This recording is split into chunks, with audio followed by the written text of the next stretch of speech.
اعوذ باللہ من الشیطان الرجیم بسم اللہ الرحمن الرحیم ولا تأكلوا أموالكم بينكم بالباطل وتدلوا بها إلى الحكام لتأكلوا فريقا من أموال الناس بالإثم وأنتم تعلمون يسألونك عن الأهلة قل هي مواقيت للناس والحج وليس البر بأن تأتوا البيوت من ظهورها ولكن البر من اتقى وأتوا البيوت من أبوابها واتقوا الله لعلكم تفلحون ولا تأكلوا أموالكم بينكم بالباطل وتدلوا بها إلى الحكام اور تم لوگ اپنے مالوں کو آپس میں ناحق طریقے پر نہ کھاؤ اور تم نہ پہنچاؤ ان حاکموں تک تاکہ تم لوگ کچھ لوگوں کے مالوں میں سے کچھ حصہ کھا لو ناحق، اور تم لوگ خوب جانتے ہو۔ اس سے پہلی آیات میں رمضان المبارک کے روزے کے متعلق کچھ باتیں بتائی گئی تھیں، اور اس میں یہ بھی بتایا گیا تھا کہ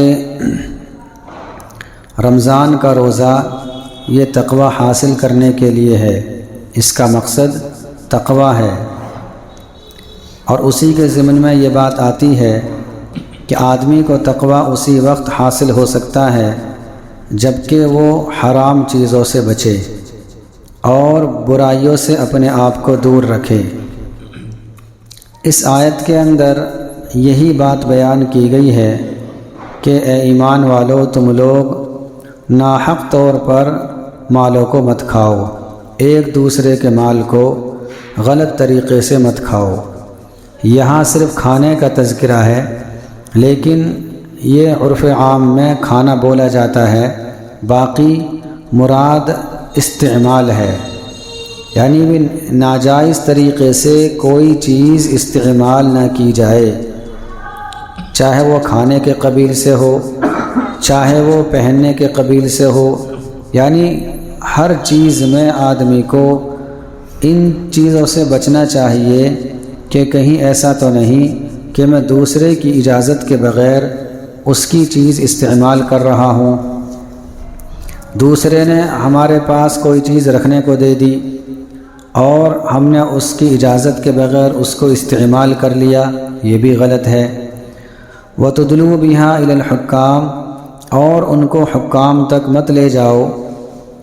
مثال کے طور پر قانون میں یہ ہے، مثال کے طور پر کہ لڑکیوں کو حصہ نہیں ملے گا، کسی ملک کا مثلا کوئی قانون ہو، اب اس شخص نے اپنی بہنوں کو محروم کرنے کے لیے عدالت کا سہارا لیا۔ ظاہر سی بات ہے، جب قانون بنا ہوا ہے تو عدالت تو قانون کے مطابق فیصلہ کرے گی۔ اب اس نے فیصلہ کرا کر اس سارے مال کو استعمال کر لیا تو عدالت کے فیصلے سے کوئی حرام چیز حلال نہیں ہو جاتی۔ اگر شریعت نے اس کو حرام کر دیا ہے تو وہ حرام ہی رہے گی، چاہے فیصلہ کرنے والا کوئی بھی ہو۔ کسی کے کہنے سے، کسی کے فیصلہ کرنے سے، کسی کے حکم دینے سے وہ چیز اب اس کے حق میں حلال نہیں ہوگی۔ اسی طریقے سے شوہر نے بیوی کو طلاق دے دی، طلاق ہو گئی، بیوی کو بھی اقرار ہے، شوہر کو بھی اقرار ہے کہ ہاں میں نے طلاق دے دی، بیوی کا بیان ہے کہ ہاں مجھے طلاق دی ہے، لیکن ایمان کی کمزوری کی وجہ سے اب انہیں بعد میں پچھتاوا ہوا تو ابھی ایسوں کے پاس پہنچ گئے جو دوسروں کو گمراہی کرنے کے پیچھے لگے ہوئے ہیں، دوسروں کو گمراہ کرنے کے پیچھے لگے ہوئے ہیں۔ اب ان کے پاس گئے، لباس تو ان کا عالمانہ ہے اور وہ اپنے مسلک کے عالم بھی کہلاتے ہیں، ان سے مسئلہ پوچھا تو انہوں نے معلوم کیا کہ تم نے غصے میں طلاق دی تھی، وہاں جی غصے میں دی تھی، تو ان کا جواب ہوگا طلاق نہیں ہوئی۔ اسی طریقے سے تم نے ایک سانس میں کتنی طلاق دے دی؟ ظاہر سی بات ان پڑھ ہے، اسے علم کا پتہ نہیں، عام طور سے ایک ساتھ ہی 3 طلاق دے دیتا ہے، اس نے کہا میں نے تو ایک دم 3 طلاق دے دی۔ اس کی طرف سے جواب ہوگا نہیں، ایک ہی ہوئی۔ جب ایک ہوئی تو اب گنجائش ہے۔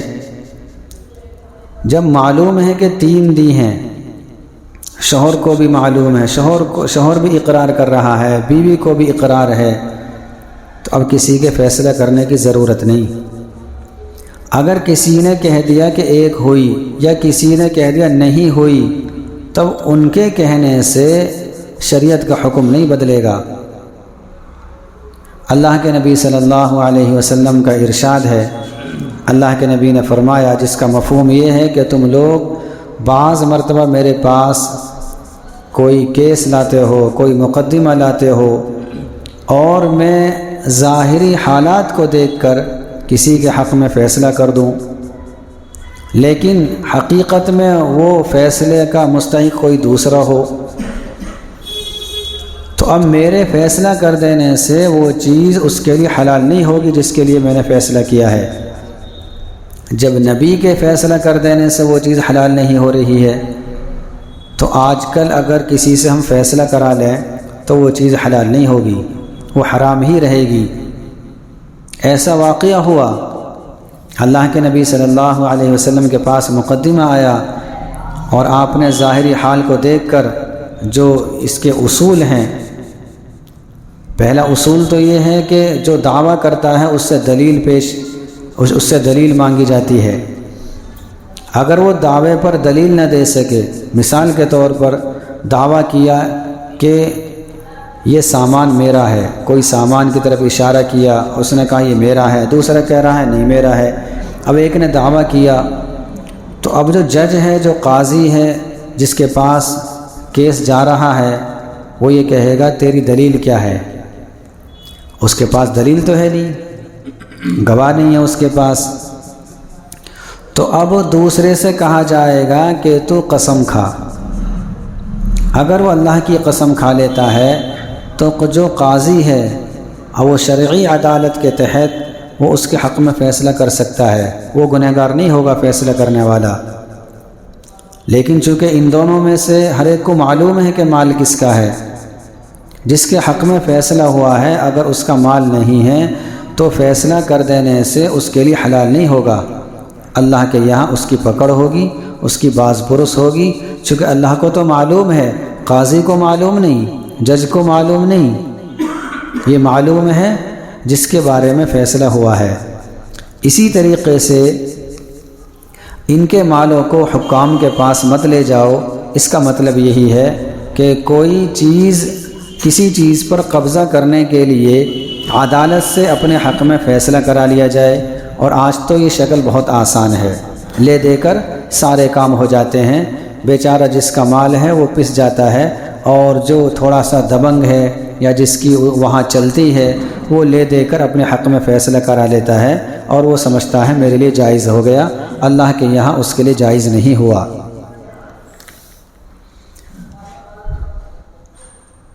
اسی وجہ سے کہا لِتَأْكُلُوا فَرِيقًا مِّنْ أَمْوَالِ النَّاسِ بِالْإِثْمِ، کہ تاکہ تم لوگوں کے مالوں میں سے کچھ حصہ کھاؤ ناحق، تو یہ کھانا، یہ استعمال کرنا یہ ناحق ہوگا، اس میں تم کو گناہ ملے گا۔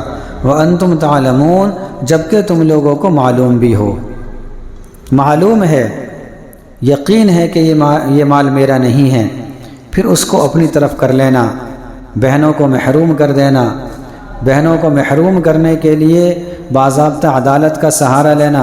اگر کہیں ایسا قانون ہے، یہاں کا ایسا نہیں ہے شاید، لیکن اگر کہیں کا ایسا قانون ہے، عدالت میں جا کر اپنی بہنوں کو محروم کر دینا، یا کسی بھی قانون کا سہارا لے کر جو شریعت کے مخالف ہو، اس قانون کا سہارا لے کر کوئی چیز اپنے لیے حلال کر لینا، اس سے حلال نہیں ہوتی بلکہ حرام ہی رہے گی۔ یسألونک عن الأہلہ، یہ لوگ آپ سے چاند کے بارے میں سوال کرتے ہیں۔ سوال یہ کیا تھا اللہ کے نبی صلی اللہ علیہ وسلم سے کہ اللہ کے نبی یہ چاند شروع میں تاگے کی طرح باریک ہوتا ہے، پھر بڑھتا رہتا ہے، پھر یہ مکمل ہو جاتا ہے، پھر بعد میں یہ گھٹنا شروع ہو جاتا ہے، اس میں کیا حکمت ہے؟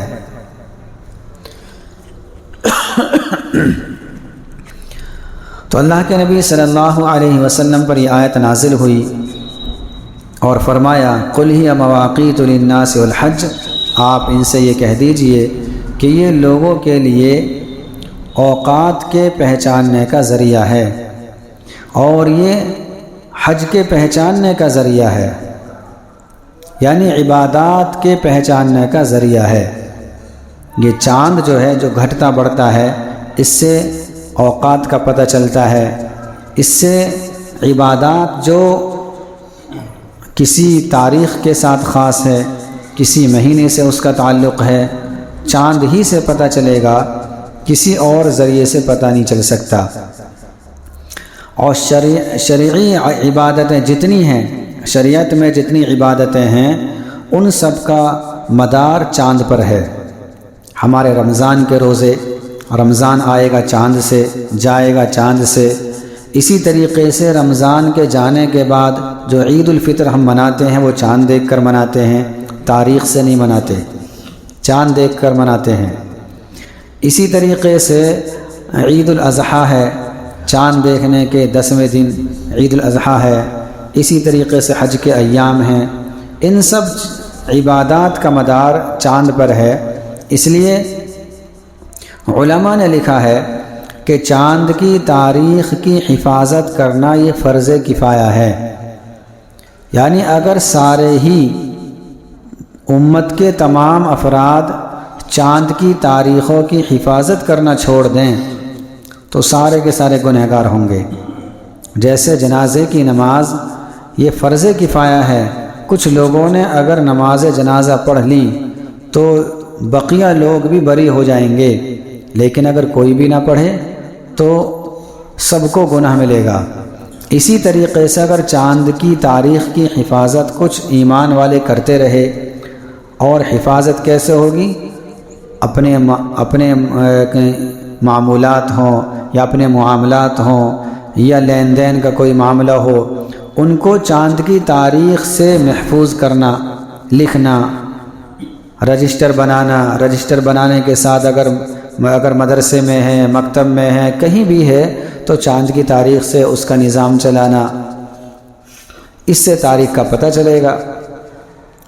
اگر تاریخ کا پتہ نہ چلے، سارے ہی بھول جائیں، تو رمضان کا کیسے پتہ چلے گا؟ عید الفطر کا کیسے پتہ چلے گا؟ جب رمضان کا ہی نہیں پتہ چلے گا کب آیا کب چلا گیا، تو عید الفطر کا کیسے پتہ چلے گا؟ حج کے ایام کا کیسے پتہ چلے گا؟ عید الاضحیٰ کا کیسے پتہ چلے گا؟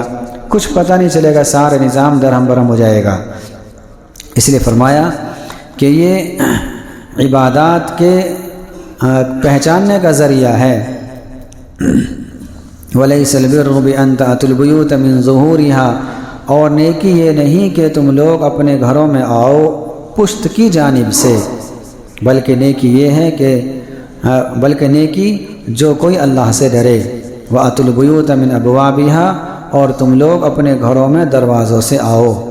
یہ ایک جاہلیت میں رسم تھی، زمانہ جاہلیت میں ایک رسم تھی۔ دیکھیں قرآن و حدیث ہر رسم کو ختم کرنے کے لیے آیا ہے، ہر رسم کو ختم کیا ہے اللہ تعالیٰ نے نبی کے واسطے سے، ہر رسم کو ختم کیا ہے۔ جو اس وقت رسمیں تھیں سب کو ختم کیا، اور آئندہ جتنی آنے والی رسمیں ہیں ان سب پر اللہ کے نبی صلی اللہ علیہ وسلم نے روک لگائی۔ تو رسم یہ تھی کہ اگر کوئی حج کے دوران یعنی احرام کی حالت میں کسی ضرورت سے اپنے گھر آنا چاہتا تو وہ دروازے سے نہ آتا، بلکہ پیچھے کی جانب دیوار میں سوراخ کرتا، نقب لگاتا اور پھر وہاں سے آتا۔ تو ایک واقعہ ایسا ہو گیا، لوگوں نے عار دلائی کہ ابھی تم نے یہ کیا کیا، پھر اس پر یہ آیت نازل ہو گئی کہ یہ صحیح طریقہ نہیں ہے۔ اگر تمہیں کسی ضرورت سے آنا ہی ہے تو تم گھر کے مین دروازے سے آؤ، تاکہ لگے کہ ہاں یہ ہمارا ہی بندہ آ رہا ہے، چوروں کی طرح کیوں آتے ہو، صحیح طریقے سے آؤ۔ اس سے پتہ چلا کہ ہر زمانے کی ہر وہ چیز جس کا ثبوت قرآن و حدیث میں نہیں ہے اس کو ختم کرنا ایمان والے کے لیے ضروری ہے، اور یہ اس چیز کو ثواب کی چیز سمجھتے تھے، پیچھے سے آنا، دروازے سے نہ آنا، اس کو ثواب کی چیز سمجھتے تھے۔ تو کسی کے سمجھنے سے وہ ثواب نہیں بنے گا۔ کسی نے اگر سمجھ لیا کہ میں یہ کام کر رہا ہوں تو وہ فضیلت کی چیز نہیں ہوگی۔ فضیلت حاصل کرنے کے لیے یا فضیلت کو ثابت کرنے کے لیے ضروری ہے کہ اللہ اس کے رسول کا حکم ہو یا رسول کا عمل ہو۔ بہرحال یہ ضروری ہے۔ میرے کہہ دینے سے کوئی چیز فضیلت بن جائے یا کسی کے بھی کہنے سے کوئی چیز فضیلت کی چیز بن جائے، یا میں کسی ایک ایسے کام کو جس کا قرآن و حدیث میں ثبوت نہ ہو میں اس کو ثواب کی چیز سمجھ لوں، میرے کہنے سے ثواب نہیں ملے گا بلکہ الٹا گناہ ہو جائے گا۔ آج کل ذرا ہم اس آیت کو سامنے رکھ کر اپنے معاشرے میں دیکھ لیں، کتنی چیزوں کو، ایسی چیزیں جن کو ہم نے ضروری سمجھ رکھا ہے، اور اگرچہ ہم ثواب نہیں سمجھتے لیکن ہم نے ضروری ایسا سمجھ رکھا ہے کہ اس کے بغیر وہ کام ہوتا ہی نہیں۔ اگر ہم نے ثواب نہیں سمجھا تب بھی ہے تو رسم، وہ تب بھی رسم ہے، اور اگر ثواب سمجھ لیا پھر بھی رسم ہے۔ دونوں صورتوں میں اس سے بچنا ضروری ہے۔ بعض کام ایسے ہیں کہ انسان اس کو ثواب ہی سمجھتا ہے۔ مثال کے طور پر شب برات کے موقع پر راتوں میں نفل کا اہتمام کیا جاتا ہے، اور ان کی متعین شکلیں ہوتی ہیں، ان کا مخصوص طریقہ ہوتا ہے کہ 2 رکعت پڑھنی ہیں، اور پہلی رکعت میں یہ صورتیں پڑھنی ہیں، دوسری رکعت میں یہ صورتیں پڑھنی ہیں، تو اتنی فضیلت حاصل ہو جائے گی، اتنا ثواب مل جائے گا، پوری زندگی کے گناہ معاف ہو جائیں گے۔ تو ایسے لوگ شب برات میں آ کر نماز پڑھ لیتے ہیں، نوافل، حالانکہ نفل کا درجہ فرض سے بھی کم ہے، واجب سے بھی کم ہے، سنت سے بھی کم ہے۔ جس کا درجہ سنت سے بھی کم ہو اس کا درجہ اس نے فرض سے اتنا بڑھا لیا کہ پورے سال فرائض کا اہتمام نہیں، اور اس رات میں 2-4 نفلیں پڑھ لیتا ہے، وہ بھی الٹی سیدھی، اور پھر سارے میں گن گاتا پھرتا ہے، آج تو میں نے شب گزاری کی ہے یا میں نے شب قدر کی ہے۔ اور ہوتا کیا ہے وہ ہم سب کو معلوم ہے کیا ہوتا ہے۔ اس لیے کسی بھی چیز کو ثواب کی چیز سمجھ لینا، یہ جب تک ثواب نہیں بنے گا جب تک کہ شریعت سے اس کا ثبوت نہ ہو، بغیر ثبوت کے نہیں، ثبوت ہونا چاہیے۔ اسی طریقے سے اگر شریعت نے اس کو منع کیا ہے تو اس کو کرنا ثواب نہیں ہوگا۔ ایک چیز کرنے کی ہے اس کو تو نہیں کر رہا، فرائض یہ کرنے کے ہیں اور نواہی یہ رکنے کے ہیں۔ جن چیزوں سے اللہ اس کے رسول نے روکا ہے اس کو نواہی کہہ دیتے ہیں، اور جن چیزوں کا حکم دیا ہے ان کو اوامر کہہ دیتے ہیں۔ تو اوامر پر تو حکم عمل کیا جائے گا اور نواہی سے بچا جائے گا۔ ان دونوں چیزوں کو تو آدمی چھوڑ دیتا ہے، اور بہت ساری چیزوں پر ایسا عمل کرتا ہے کہ فرض نماز چھوڑ جائے کوئی بات نہیں، یہ نہیں ہونا چاہیے، یا یہ ضرور ہونا چاہیے۔ نکاح کے موقع پر بعض مرتبہ ایسا ہوتا ہے کہ کلمہ پڑھواتے ہیں۔ ایک صاحب بتا رہے تھے کہ ایک وہ نکاح کی مجلس میں گئے تو جس کا نکاح تھا کسی نے کہا ہوگا جی ان کو کلمے تو پڑھا دو، کہ بھئی کیا یہ مسلمان نہیں، یہ ایمان والا نہیں ہے کیا؟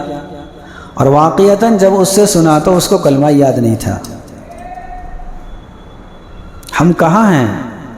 ہم سوچ رہے ہیں کہ ہماری نمازیں، ہم تو نماز پڑھ لیتے ہیں، ہم تو پھر بھی ہم اوروں سے ٹھیک ہیں۔ دنیا کے بارے میں نہیں سوچتے کہ ہم اوروں سے ٹھیک ہیں، دنیا کے بارے میں تو اپنے سے اونچے پر نظر جاتی ہے کہ اس سے ہم ٹھیک نہیں، اس سے زیادہ ٹھیک بن جائیں، اور دین کے معاملے میں ہماری نظر جاتی ہے اپنے سے نیچے پر جاتی ہے کہ یہ تو 5 ٹائم کی نماز نہیں پڑھ رہا، میں تو پڑھ رہا ہوں۔ اگر کوئی جمعے کی نماز پڑھتا نا وہ بھی خوش ہے کہ یہ تو عید کی پڑھے ہیں، میں کم سے کم جمعے کی تو پڑھ لیتا ہوں، اور جو اتنا بھی نہیں کرتا وہ بھی بیچارہ خوش ہے۔ ایمان والا خوش ہے کہ بھی میں ایمان والا ہوں، جنت تو پکی ہے، حالانکہ جو دینے پر قادر ہے وہ لینے پر بھی قادر ہے۔ یہ خیال ہم دل سے نکال دیں کہ ایمان ہمارے پاس ہے تو موت کے وقت ہمارے پاس ایمان رہے گا۔ کہیں ایسا نہ ہو کہ ہم نے کلمہ پڑھ لیا، بول لیے، الفاظ ہم نے زبان سے ادا کر لیے اور ساری زندگی اللہ اس کے رسول کے خلاف ہو، رسومات کا اہتمام ہو، رسومات کے چھوڑنے کی کوئی تدبیر نہ کی جائے، کوئی کوشش نہ کی جائے۔ بلکہ حدیث میں اتنا بھی آتا ہے کہ اگر مرنے والے پر رویا جائے آواز سے، اس کو منع کیا ہے، اس کو بولتے ہیں نوحہ کرنا۔ تو نوحہ کرنے کی وجہ سے مرنے والے کو بھی گناہ ملتا ہے۔ اب یہ بات سمجھ میں نہیں آ رہی کیوں ملتا ہے، اس کی وجہ بتائیے۔ وجہ اس کی یہ ہے کہ کیونکہ اس نے اپنی زندگی میں اس پر نکیر نہیں کی، اپنے گھر والوں کو منع نہیں کیا۔ اگر ہاں کوئی شخص اپنے گھر والوں کو منع کرتا آ رہا ہے کہ بھی مرنے پر نہیں رونا چاہیے، ہاں غم کرنا چاہیے لیکن آنسوؤں سے، آواز سے نہیں رونا چاہیے، ایسے واویلا نہیں مچانا چاہیے جس سے قرآن و حدیث کی تعلیمات کے خلاف کوئی عمل ہو جائے، ایسا نہیں ہونا چاہیے۔ اگر کوئی ایسا اپنے گھر والوں کو نصیحت کر رہا ہے اور پھر اس کا انتقال ہو گیا، پھر گھر والے اس کے ساتھ ایسا ہی برتاؤ کر رہے ہیں، تو اب یہ شخص بری ہے، اس کو گناہ نہیں ہوگا چونکہ اس نے اپنا کام پورا کیا۔ اور اگر یہ اس کام سے راضی تھا، ٹھیک ہے یہ نہیں رویا لیکن یہ اس کام سے راضی تھا، تو اب یہ بھی برابر کا شریک ہوگا، حالانکہ دنیا سے چلا گیا لیکن گناہ اس کے کھاتے میں لکھا جا رہا ہے۔ اس لیے اگر ہم نے رسومات پر پابندی نہیں لگائی، کوشش نہیں کی، تدبیر نہیں کی، سمجھانا بجھانا نہیں کیا، تو کہیں ایسا نہ ہو کہ ہم دنیا سے چلے جائیں اور ہمارے کھاتے میں گناہ کا دروازہ بند ہی نہ ہو۔ ہم ایسے جائیں کہ ہمارے کھاتے میں نیکیوں کا دروازہ کھلا رہے، نیکیاں بڑھتی رہیں۔ اگر ہم اس طریقے سے دنیا سے جائیں گے تو پھر امید ہے کہ انشاءاللہ موت کے وقت ہمیں کلمہ نصیب بھی ہو جائے گا اور موت کے بعد کے جو مراحل ہیں وہ بھی ہمارے لیے آسان ہو جائیں گے۔ ہم سب کو چاہیے کہ ہم شریعت کے احکامات کے مطابق اپنی زندگی کو بنائیں۔ اللہ تعالیٰ مجھے بھی اور آپ سبھی حضرات کو عمل کرنے کی توفیق نصیب فرمائے۔